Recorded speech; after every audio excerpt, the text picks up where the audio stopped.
Hello, Jim Distortion here doing a daily short for Distortion's Got Issues. I want to talk to you today about anxiety. There's many different types and levels of anxiety. And I think it can be safe to say that every single human being has some level of anxiety at some time in their life. But it seems to be escalating. I seem to be reading about anxiety all the time now, where before, I'm sure it existed, but nobody bothered to actually look at it. And even diagnose things like GAD, generalized anxiety disorder, which we'll get to in a minute. Anxiety. What's anxiety? If you don't know, then good on you. Anxiety is where you fret and worry about anything from your health to a loved one, to money, to your dog, to what beans you ate yesterday. Anything at all can cause anxiety. If it's something, it goes hand in hand with stress. The symptoms are things like, worry, unfocusedness, sleeplessness, where you can also get to the point where you can have actual physical symptoms like sickness and heart palpitations. So, you can have a panic attack. Why am I talking about this? Basically I've seen a focus rise on anxiety and being seen as a clinical condition rather than just something that happens. I've been quite an anxious person my whole life, but I'm quite good at masking it. I'm quite good at not showing the anxiety of situations. PTSD, is one of the main symptoms of PTSD is anxiety, giving you social anxiety, so you can't go out the door, you can't function in social circles, you can't do any of that. That's the height of extreme of it, but everyday life anxiety, there are ways to deal with that. And I've found in my way, I tend to get it at night time. So you wake up at 3 a.m. It's always 3 a.m. What is it about 3 a.m? Someone said to me once that 3 a.m. is when you're most likely to see a ghost, because your brain is more susceptible to everything because you're tired, you're stressed, everything's very quiet, so all your senses and emotions are heightened. That makes a lot of sense, but it's completely off topic. So 3 a.m, you wake up, you don't know what wakes you up, and you think, oh my God, what's going to happen now? And you have this massive feeling of doom. I know where mine started, and apologies to my father for talking about drug abuse again, but when you take drugs, the downside of taking drugs is called come down. And usually what happens is you take the drugs on a Thursday, say, and then Friday you're okay, you're tired, but Saturday you have massive anxiety. Yeah, you probably have to phone up a few of your friends to see if they're still alive, whether you killed them or not, because that's how tangible it can get. I used to have to go and phone round a few people, Dave and Alex and people, to say, what did I do wrong? What happened? Because I don't remember. And that lack of memory causes anxiety. So, if you're some kind of addict, be it booze as well, booze is really bad for it. If you mix Jack Daniels and Jägermeister in the right quantities, then you will wake up with the fear the next day, and you will have to check whether you killed anybody. It's just that way. So anxiety can be born from chemicals. It also can be linked to food and nutrition. So, if you're eating things like cheese before you go to bed, they can cause dreams, and those dream states can then lead to anxiety because your conscious and your subconscious mix. And when you wake up, you don't know what's real and what's not, and that can cause anxiety. Also, nobody knows how to deal with it. So PTSD, you've kind of got it. There are things that make you calm. There are structures you can put in your life that mean that you can level out the anxiety. So, there's no new things, there's no new triggers, there's nothing that would spike it. But also, GAD is something that, you've got a situation where, it's taken over everything. It's like you can't control the level of worry.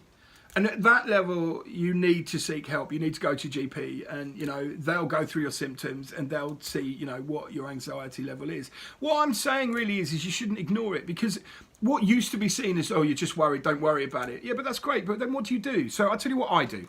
Okay, when I'm super stressed at night, okay, then I wake up, and what happens then is I have to think my way through and find out the cause of it. Now, I am old enough and wise enough now to stop myself from being irrational sometimes. So basically what I do is I take away the emotion from it.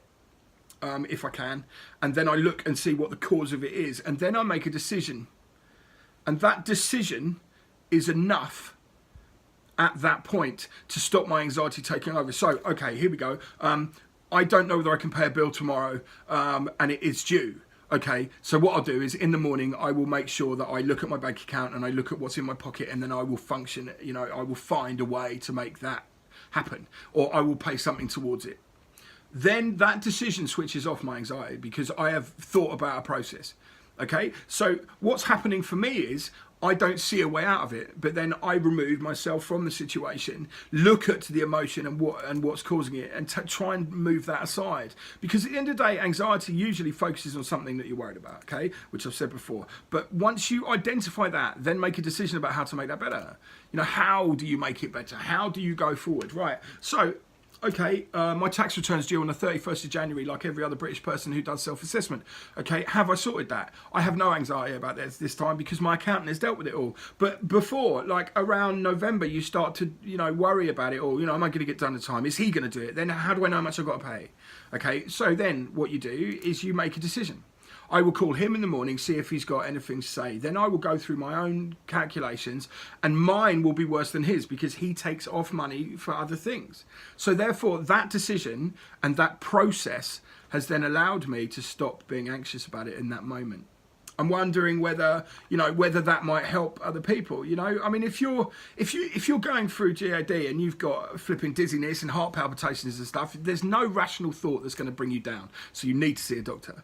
Okay. Also, just shy away from sedatives because sedatives mask a problem. Okay.